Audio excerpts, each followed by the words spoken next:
enable.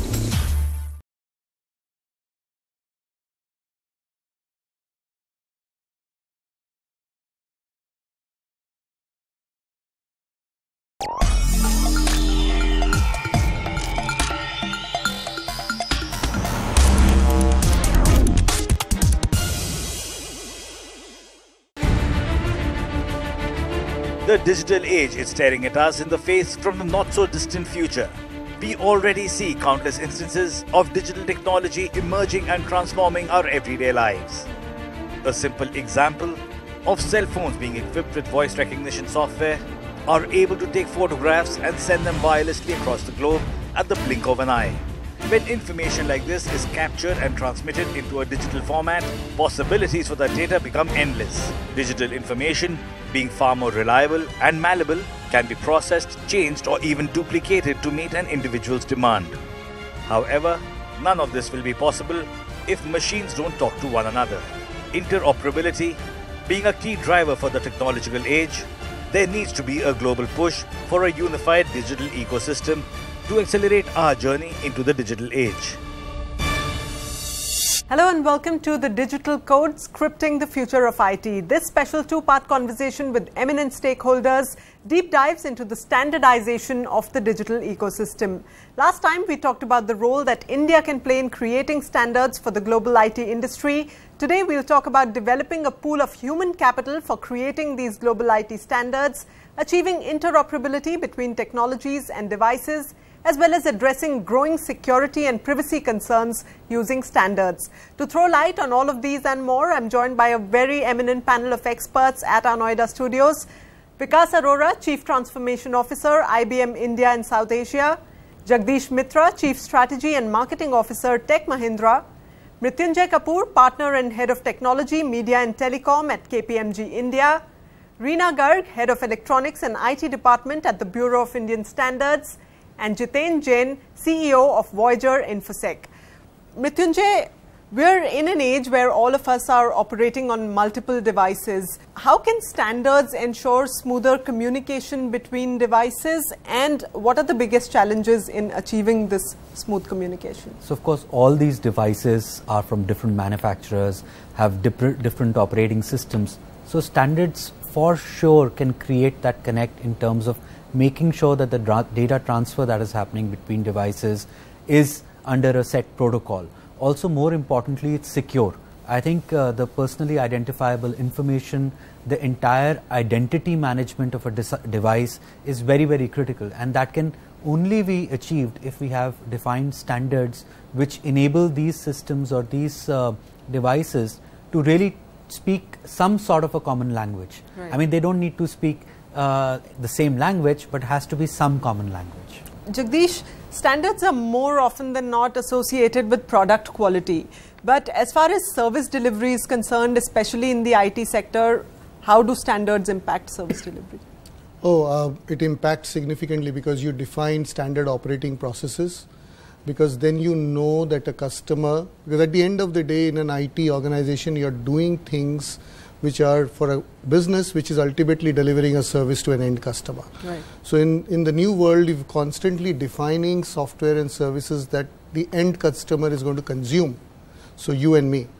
If you don't have standards, then you don't know what to expect out of those standard operating processes and procedures. So software services that we deliver and the operations that we run with have constantly got to be managed within in a bucket of standards. Right. That's the only way you can expect predictability of service. BIS, of course, is the apex body in India as far as standards are concerned, Reena. So give us a sense of how BIS is instrumental in influencing standards for the IT sector globally, and what are you doing to improve the whole culture of participation in standards creation within the country? Actually, the culture of participation needs to be improved a lot.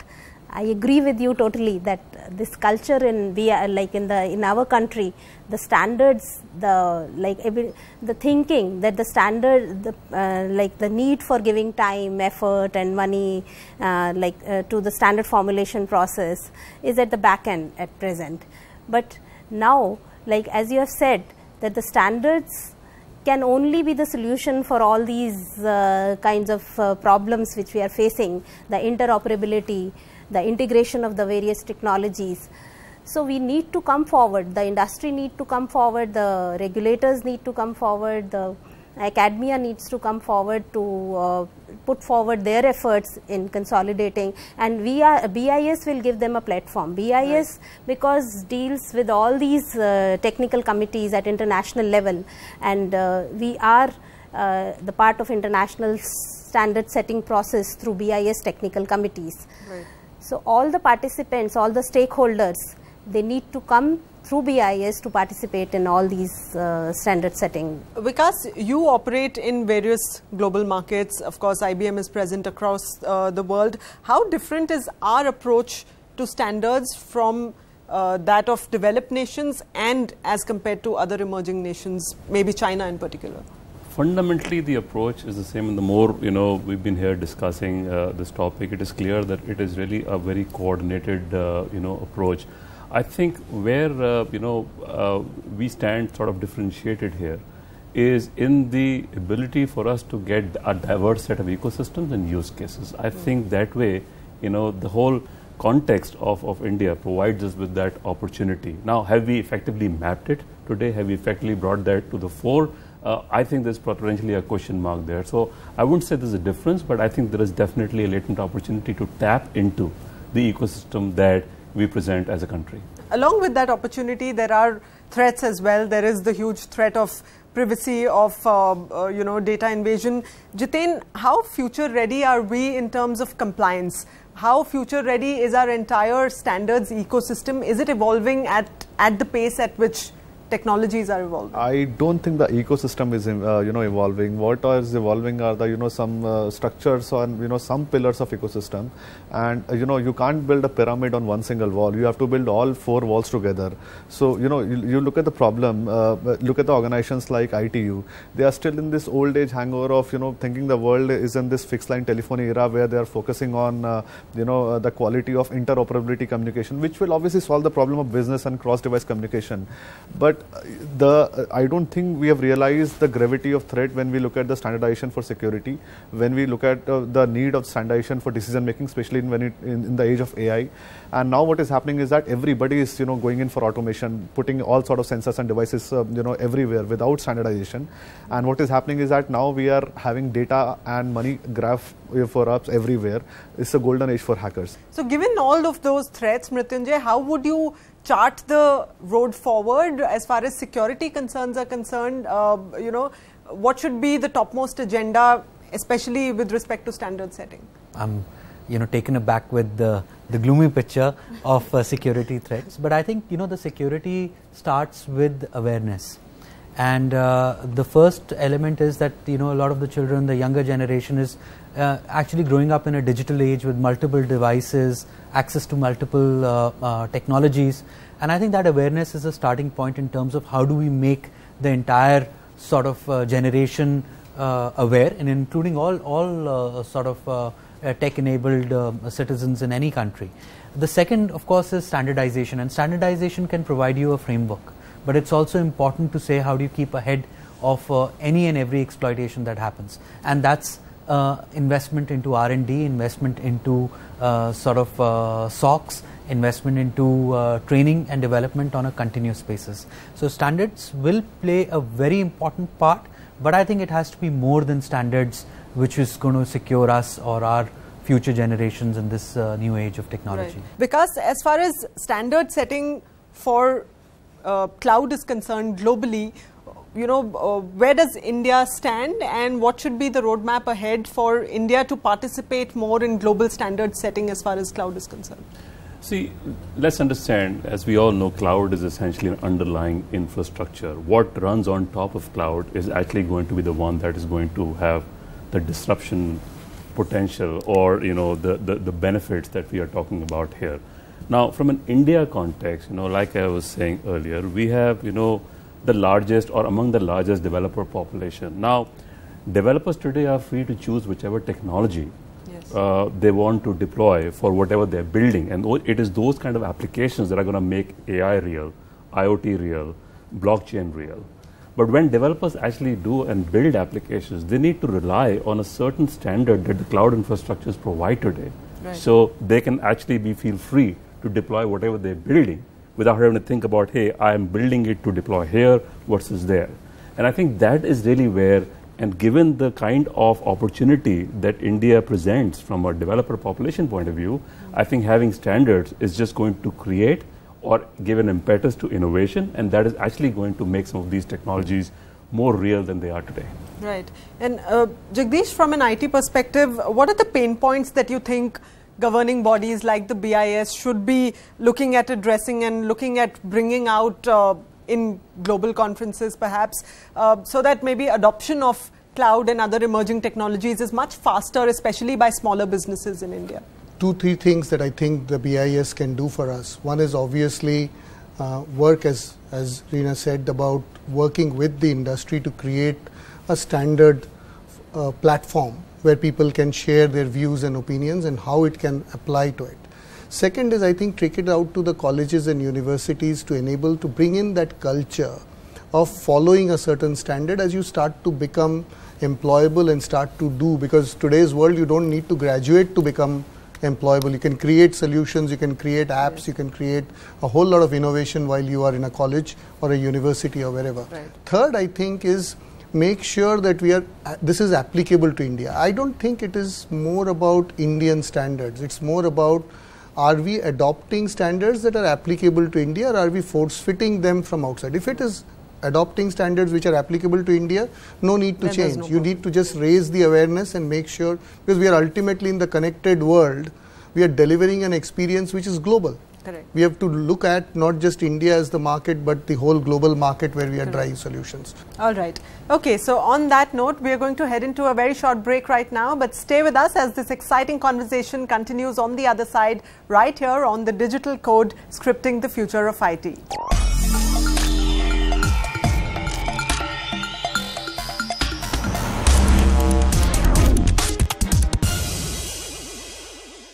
Welcome back to the Digital Code, Scripting the Future of IT.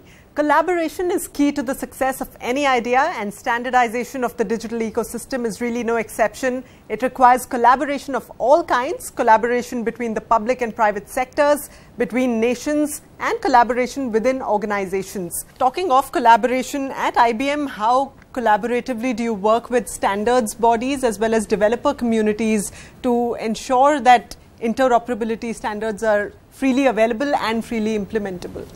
I think IBM has always been a very strong proponent of building standards and working collaboratively. We've worked historically in many large projects and build, and especially on open source. And it's very important to stick to a few basics when you're talking about, participating and collaborating here.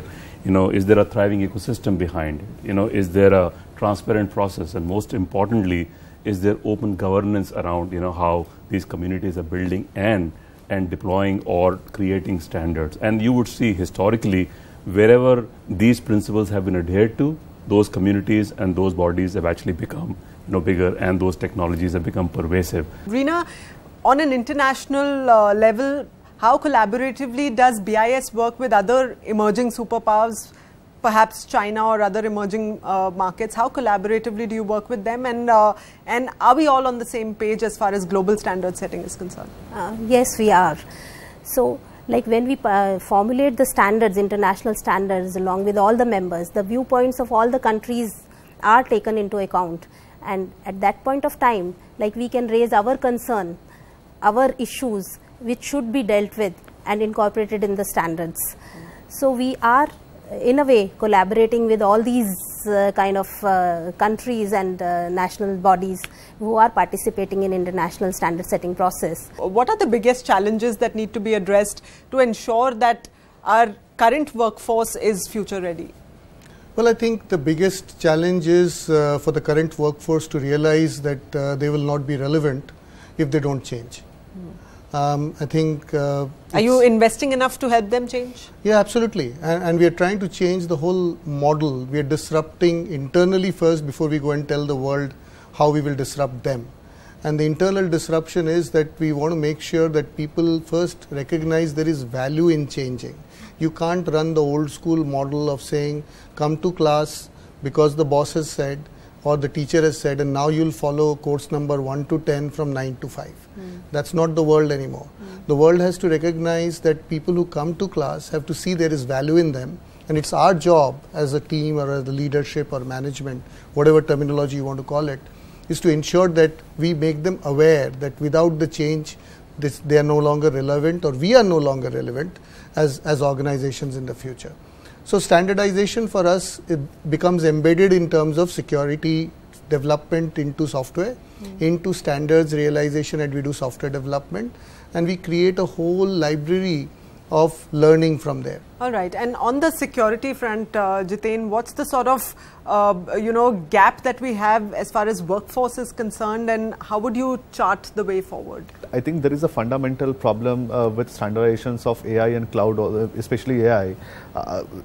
I think in future, the primary driver of AI is going to be the defense and military, and there is going to be a lot of huge wheel of secrecy around what is going on and what sort of, we have been talking about AI-based robot, offensive robots who can do all sort of, things. We have had trials from Russia where an offensive robot was used to secure an entire facility against a, battalion of 1,000, armed guards. Right. So you look at the destructive power and potential, and then in such scenario, if you look at business sense, a very simple concept of an artificial chatbot, which is used by many websites for travel bookings and all those things.